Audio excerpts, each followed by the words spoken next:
네, 이 문제 풀어볼게요.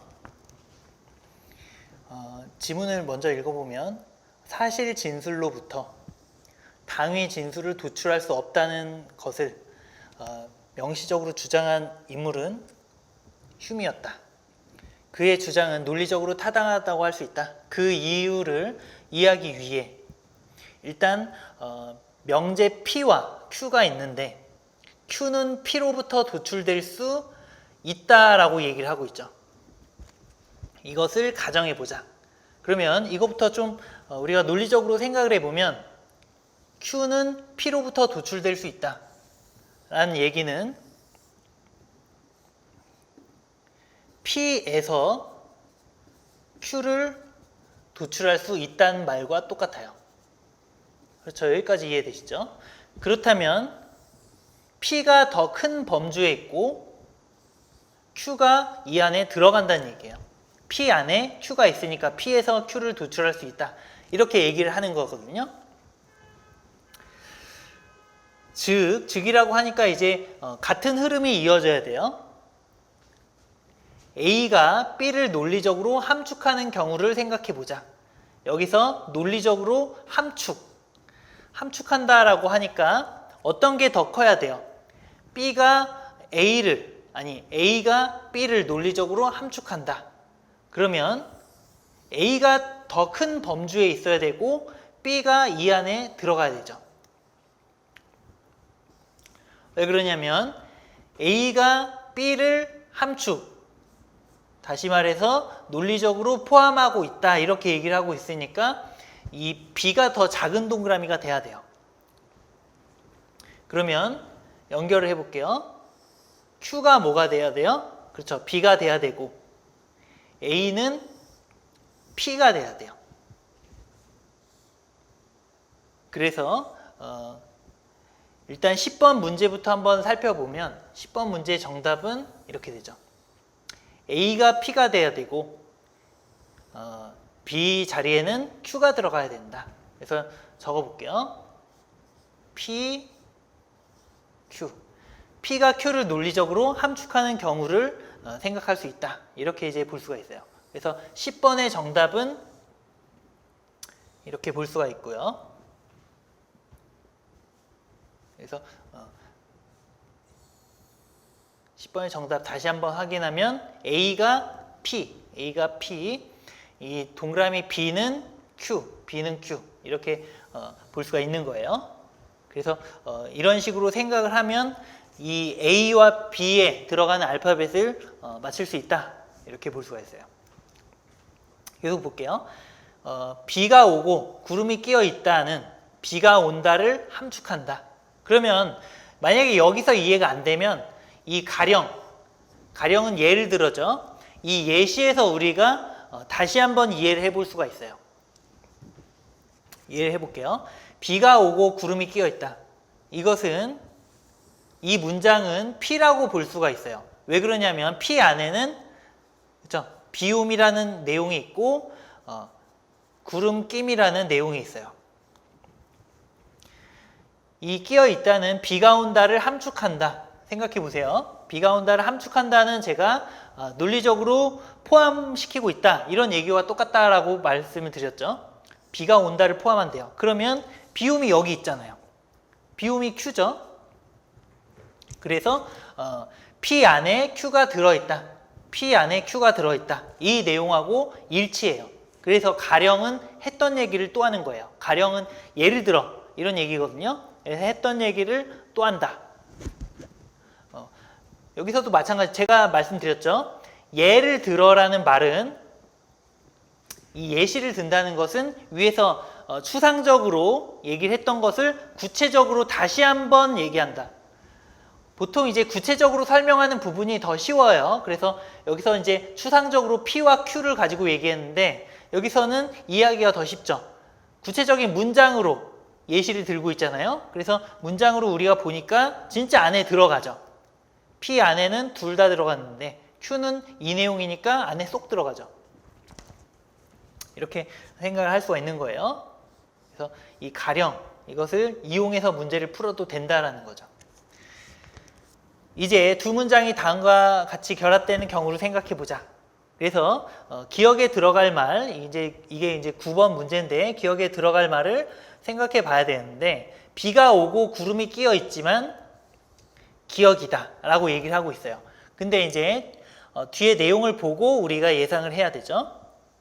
이 명제는 분명히 자기 모순적인 명제이다. 여기서 이제 모순이라는 단어가 중요해요. 왜냐하면 비가 오고 비가 오지 않는다라는 자기 모순적인 명제를 포함하고 있기 때문이다 라고 얘기를 하는데, 생각해 보세요. 여기서 이제 비가 오고 구름이 끼어 있지만 쉼표 하고 문장이 안 끝났어요.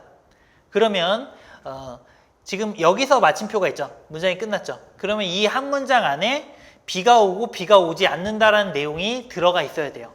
그런데 비가 온다라는 내용은 여기 들어갔죠. 그러면 비가 오지 않는다는 이 기억 부분에 들어가야 이 왜냐하면 뒷내용, 왜냐하면 때문이다, 이 내용을 쓸 수가 있는 거예요. 그렇죠? 자기 모순적인 명제라는 말을, 이런 그 자기 모순적인 명제라는 단어의 뜻을 우리가 만약에 모르고 이런 시험을 봤다라고 하더라도 우리가 논리적으로 추론해 볼 수가 있는 거죠.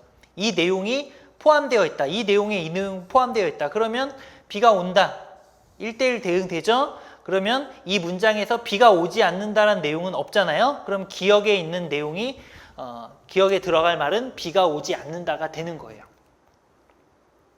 이해되시죠? 그래서 배경 지식이 없어도 풀 수 있다. 이게 이제 독해 문제의 특징이에요. 뭘 외워서 푸는 게 아니에요.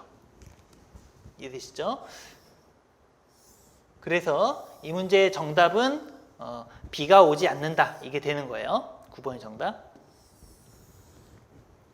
그래서 이 문제는 뭐 짧지만 굉장히 강력한 문제다. 좀 굉장히 논리적으로 생각해야 풀 수 있는 조금 어려운 문제로 볼 수가 있다라고 얘기할 수 있는 거예요. 그래서 이제 기억에 들어갈 말은 뭐 그대로 적으면 돼요. 비가 오지 않는다.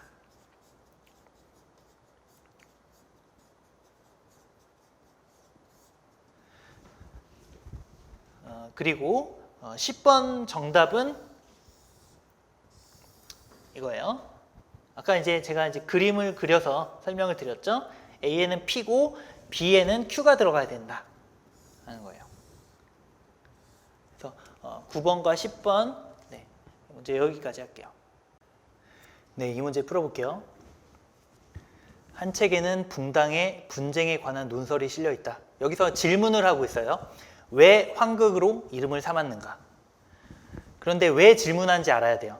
이것은 이제 자문자답 형식인데요. 독서에서 이 자문자답을 하는 이유가 뭔지 알아야 되는데, 왜 하냐면 이 필자의 생각에는 자기가 이 자문자답에서 답이 중요하다고 생각하는 거예요.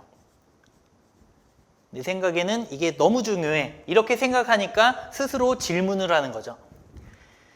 이렇게 생각해 볼 수도 있어요. 이 질문을 빼고 논설이 실려 있다, 오직 환극만이 붕당에 대한 예설을 협파할 수 있기에 환극으로 이름을 삼은 것이다, 이런 식으로 그냥 한 문장으로 말을 만들어도 돼요. 질문 없이 이렇게 이제 평서문으로 만들 수도 있는데, 여기서 질문한 이유는 이 대답이 필자의 주관적인 생각으로는 굉장히 중요하기 때문에 질문을 한 거예요. 이해되시죠? 그래서 자문자답에서는 답이 굉장히 중요하다. 중요하다는 것은 논지가 될 가능성이 굉장히 높다라는 거예요. 물론 이제 문맥을 봐야겠지만 논지가 되지 않는 것도 있어요. 문맥을 봐야겠지만 이것은 대부분 중요하다. 중요하니까 자기가 질문을 하는 거예요. 일단 이렇게 알고 계시면 돼요. 그래서 중요하지 않은 경우가 나오면 제가 또 설명을 드릴게요. 왜 그런지. 근데 문맥을 파악하는 게 제일 중요하긴 하지만 이게 대체로 중요하다, 이렇게 알고 계시면 돼요. 오직 환극만이 붕당에 대한 예설을 협파할 수 있다. 이 내용이, 환극만이 예설을 협파, 이 내용이 논지에 들어갈 확률이 굉장히 높다라고 볼 수가 있는 거예요. 일단 1문단의 핵심은 뭐죠? 환극만이 예서를 협파한다. 이 내용이 1문단의 논지라고 볼 수가 있어요. 전체의 논지는 좀 더 읽어봐야 알겠죠? 2문단을 보죠. 내가 생각하기에는 옛날에는 붕당을 협파하는 것이 불가능했다. 왜 그러한가? 여기서도 이제 질문을 하는데 여기서 이제 문맥을 파악해야 돼요.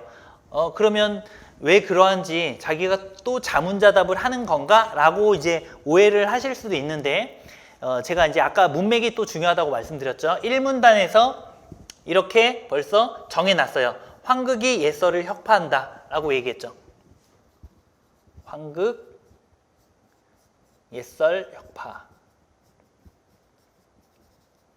이게 이제 중요하다고 말씀드렸는데 여기서는 읽어보시면 붕당을 협파하는 것이 불가능했다. 불가능한 이유가 나오죠. 협파하는 게 중요한데 협파가 불가능한 이유가 나와요. 이거 중요할까요? 안 중요할까요? 만약에 얘가 이제 중요하다고 보면 이것은 중요하지 않은 거예요. 이해되시죠? 그래서 이제 1문단에서 그 1문단에서 핵심을 얘기했기 때문에 1문단의 핵심을 2문단에 대입시켜 보면 반대되는 이유, 이것에 반대되는, 여기서는 가능하다 이렇게 얘기했는데 불가능의 이유를 얘기하니까 이 부분, 이 1문단의 밑에 부분은 그렇게 중요하지가 않다. 적어도 논지는 아니다 이렇게 보시면 돼요. 여기서 이제 어려운 말들을 써요. 군자는 군자와 더불어 진붕을 이루고, 어려운 말 나왔죠? 위붕 나왔죠? 현부, 충사. 이렇게 이제 보통 이제 한자어가 좀 어려운데 평소에 많이 우리가 들어보지 못한 그런 조금 어려운 단어들이 나오고 어려운 내용들이 나와요. 뭐 정도로 처신한 내용이 나오고 붕당론을 지어 하면서 뭐 사료를 고르게 보합하자는 주장을 비판하였다. 이런 식으로 어려운 내용이 나오는데 문제가 뭐죠? 논지 찾기죠. 그래서 만약에 이게 중요하다고 하더라도 이 세부적인 내용은 그렇게 중요한 게 아니에요. 이 문단의 논지는 그럼 뭘까요? 이 문단의 논지를 한번 찾아보면 그렇죠. 이거예요. 붕당을 협파하는 것이 불가능한 왜? 이유. 이렇게 볼 수가 있는 거예요. 이유가 끝까지 나온다는 것을 마지막 문장에서 우리가 이제 빠르게 스킵하면서 읽고 마지막 문장을 또 보시면 알 수가 있어요. 이것이 옛날에는 붕당을 없앨 수 없었던 이유이다. 그러면 이 부분, 제가 지금 동그라미 친 부분, 이 부분은 다 뭐죠? 붕당을 없앨 수 없었던 이유가 되는 거예요.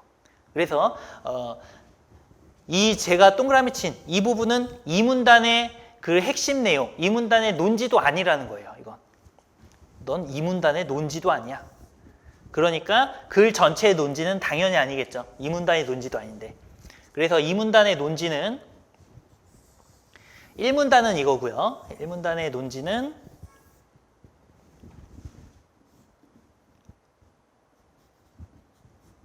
황극이 붕당에 대한 예서를 협파한다.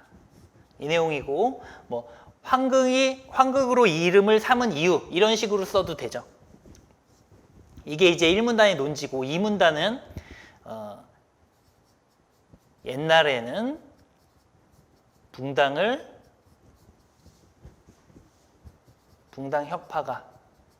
옛날에 붕당 협파가 불가능한 이유.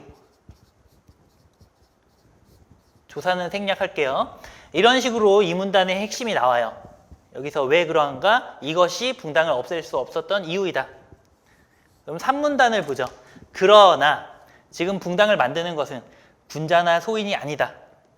의논이 갈리고 의견이 달리하여 저편이 저쪽의 시비를 드러내면 이 편 또한 이쪽의 시비로 대응한다 라고 하면서 쭉 나와요. 따라서는 이제 정리하는 거죠. 결론을 내는 거예요. 3문단의 결론. 붕당을 그대로 둔다면 군자를 모을 수 없고 소인을 교화시킬 수 없다. 이제는 붕당이 아닌 재능에 따라 인재를 등용하는 정책을, 이 부분 잘 보세요. 널리 펴야 한다. 제가 이 부분에 왜 밑줄 쳤을까요? 여러분들이 읽으실 때, 이 지문을 읽으실 때 필자의 생각과 필자가 아닌 생각, 이 두 개로 나눠야 돼요. 필자의 생각, 필자가 아닌 다른 사람들의 생각. 생각을 두 개로 나누고 이분법적으로 나누고 이 부분을 다시 보세요. 널리 펴야 한다. 이건 누구 생각일까요? 필자의 생각일까요? 필자가 아닌 다른 사람 중 한 명의 생각일까요?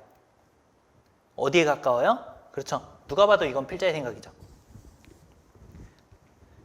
필자의 생각인데 문맥을 보면 펴야 한다 이렇게 나왔어요.